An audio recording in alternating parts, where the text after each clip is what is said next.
All right, so in this lecture, I'm going to be showing you guys how to paint glossy sort of painted metal like you might find on like a hot rod or possibly a spaceship.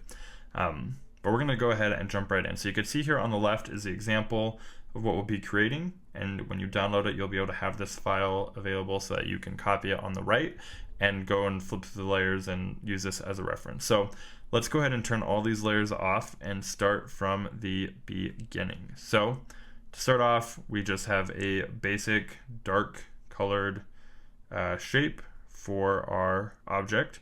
And what we're going to do, we can go ahead and actually, let's lighten this up a little bit just so it's not quite so dark.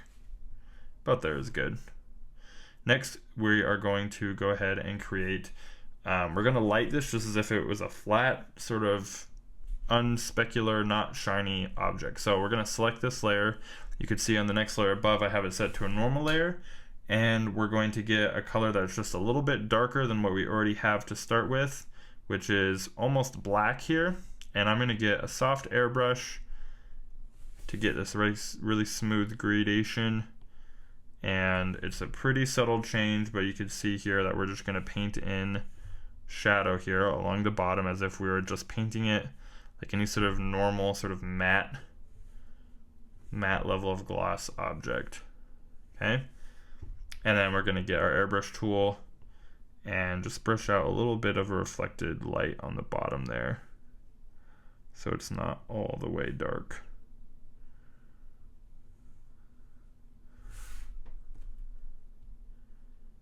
Maybe a little bit too strong with our eraser. Let's undo that just a bit. Try it again, make that a little softer.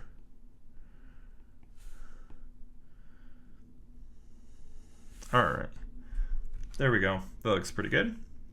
Next, we're going to add our color layer. So you're gonna make a new layer on top of that. You're going to set it to color, okay? And we can go ahead and select our shape layer so we don't go outside the lines. And really quick, I'm gonna set it back to normal so I can color pick the same exact red that I used before. So we got this red, and we can go ahead on our color layer, fill that in, make sure we set it back to color from where we changed it. Where was it here? Color, there we go. So now you can see the object is now red, and it doesn't have to be red. You can pick whatever color paint you want it to be. If you want it to be purple, choose purple. If you want it to be green, choose green. But for this, I'm gonna do red, okay? So next, what we're going to do, if we turn on the next layer here, which really could probably merge those layers. I'm gonna merge those together. You know what, actually, let's not merge those.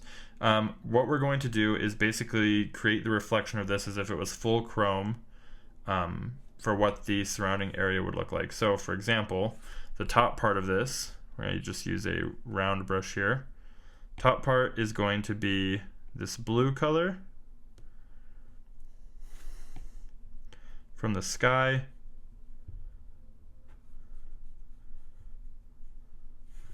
And then right where that kind of gets close to the horizon, it's going to get a little brighter there. Now keep this in mind that this is going to be determined based off of whatever the background for your object is. So if your background is trees, or the environment this is in is trees and jungle, then you're going to be painting the reflection of trees and jungle. Don't just copy exactly what I'm doing. It's going to depend on the environment. So in this instance, the background has this, we'll say like it's a low-lying wall off there in the distance that's creating this sort of reflection. And we're just going to essentially recreate that. You'll notice that as it gets to the edge, it really starts to warp, to wrap around the object, and you want to replicate that.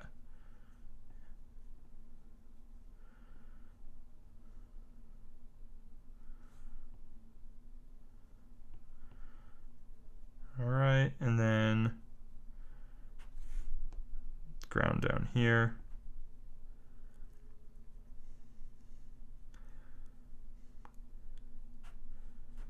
And then on the bottom, the reflection of the shadow here. It's down on the ground. All right, there you go. And we can maybe do a little bit more to the sky here.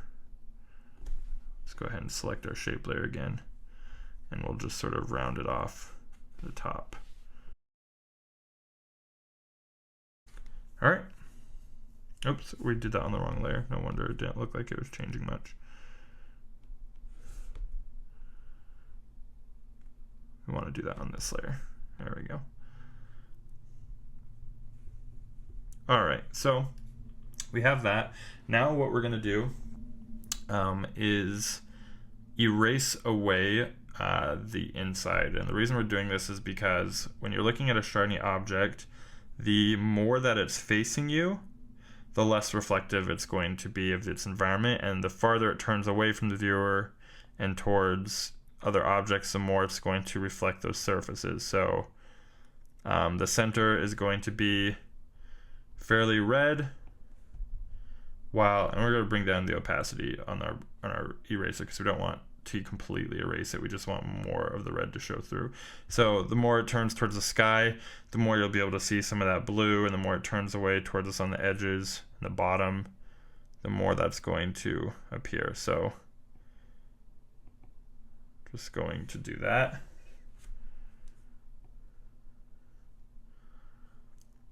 All right, that looks pretty good. And let's go ahead and move on to the next part. So you can see on the other one, I duplicated it just to kind of build it up a little bit more, but I think we did a good enough job on this one that we don't need to do that. So we can skip that. Then we're going to make a new layer. This one's going to be set to normal, and this is where we're going to start to get some of our highlights in and help us sell that paint texture. So go ahead and deselect so we're not worrying about that anymore. And I'm going to pick this splatter brush because it has a nice good sort of sparkly texture, and you can use any brush. If you zoom in here, you can see the brush that I use. You can use any brush that has that sort of texture that's going to use that paint. It doesn't have to be this exact same one I'm using, but we're going to bring it up here a little bit more towards the pink end, a little bit brighter, and right along where the highlight is going to be. Let's get that even brighter here. Oops, not on the right layer, that's why. There we go. Yeah, we can make that a little bit less crazy now that we're on the right layer. There we go. Oops, and we went back to the wrong layer again. There we go, okay. So you're gonna paint that in right along where the highlight's gonna be, and that's really gonna make it look like it's picking up some of the shine in the paint. You can see already starting to look a lot shinier. And then we're going to go all the way white because we want this to be real shiny. I'm going to go back to my round brush and and just paint in that real bright highlight right there. And then we can go ahead and make another layer on top of that, a normal layer. You could probably honestly do this on the same layer that we just did it on, but we're gonna bring our brush a little bigger and soften it up a little bit and just get a little bit more of the shine that comes along that. And there you go. I think the one on the right actually turned out better because we got a little bit darker of that blue and the reflection from the sky, but that's how you go about painting this shiny sort of reflective metal. Your job is to replicate this. So you'll have the example on the left to look at, and you will recreate yours on the right. So that's it for this lecture. I'll see you guys in the next one.